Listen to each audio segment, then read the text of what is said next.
ఏలూరు జిల్లాలో వైసీపీకి మరో షాక్ తగిలింది.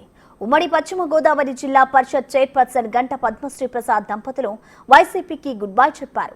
పార్టీలో పదవులకు వైసీపీ ప్రాథమిక సభ్యత్వానికి రాజీనామా చేస్తున్నట్లు ప్రకటించారు.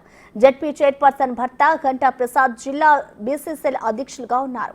పార్టీ పదవికి ప్రాథమిక సభ్యత్వానికి రాజీనామా చేస్తున్నట్లు ప్రకటించారు.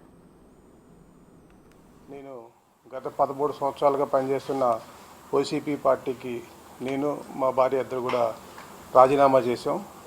అతి త్వరలో 2-3 రోజుల్లో నేను జనసేనలో జాయిన్ అవుదామని చెప్పి మీ అందరితో షేర్ చేసుకుందామని చెప్పి మిమ్మల్ని ఇక్కడికి ఆహ్వానించడం జరిగింది.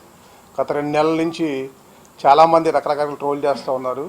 కానీ నేను 4 రోజుల క్రితం ఈ నిర్ణయం తీసుకొని ఆ నిర్ణయాన్ని పొద్దున్న మీడియా గ్రూప్లో పెట్టాను. మీడియా గ్రూప్లో పెట్టిన తర్వాత మళ్ళీ కొత్తది సమస్య స్టార్ట్ అయింది. మీరు ఏ పార్టీలో జాయిన్ అవుతున్నారు, జనసేన, బీజేపీనా, టీడీపీనా అంటే, కానీ నేను జనసేనలో జాయిన్ అయ్యి నిర్ణయించుకున్నాను.